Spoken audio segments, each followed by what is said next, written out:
আসসালামু আলাইকুম রহমতুল্লাহ। আসলে আমরা অনেকেই একটা সমস্যায় ভুগতেছি, সেটা হচ্ছে যে আমরা যখন ইউটিউবে ভিডিও ছাড়ি, ভিডিও ছাড়ার পরে দেখি যে আমাদের ভিডিওতে কমেন্ট বক্স অটোমেটিকলি অফ হয়ে যায়। তো এই কমেন্ট বক্স কেন অফ হয়ে যায় সে বিষয় নিয়ে আজকে বিস্তারিত আলোচনা করব। চলুন শুরু করা যাক। তো প্রথমে আমি চলে এসেছি আমার ইউটিউব চ্যানেলে।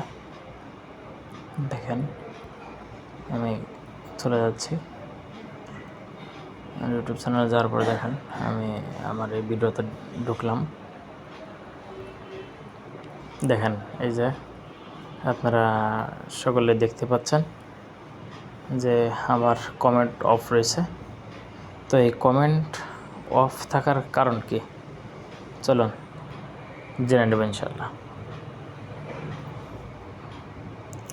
আসলে কমেন্ট বক্সটা অফ হয়ে যায় এই জন্য যে যদি আমরা যে টাইটেলগুলো লিখি, ভিডিওতে যে টাইটেলগুলো দেই, টাইটেলগুলো যদি বড় হয়ে যায় সেক্ষেত্রে দেখা যায় কি আমাদের কমেন্ট বক্স বন্ধ হয়ে যায়। দেখেন টাইটেল অনেক বড় হয়ে গেছে, যার কারণে কমেন্ট বক্স অটোমেটিক বন্ধ হয়ে গেছে। দেখেন আমি যদি অন করেও দিই, এখান থেকে গিয়ে আমি কমেন্ট বক্সটা অফ আছে অন করে দিলাম। অন করে দেওয়ার পর এরপর আবারও অটোমেটিকলি অফ হয়ে যাবে। তার কারণ হচ্ছে এখানে টাইটেলটা অনেক বড় রয়েছে। তো আমি কিছু টাইটেল কেটে দিই, টাইটেল কেটে দিলাম।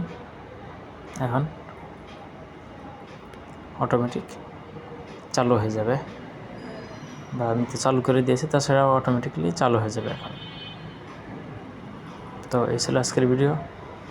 আপনাদেরকে সাথে থাকার জন্য অসংখ্য ধন্যবাদ। ভালো থাকবেন, সুস্থ থাকবেন। আসসালামু আলাইকুম।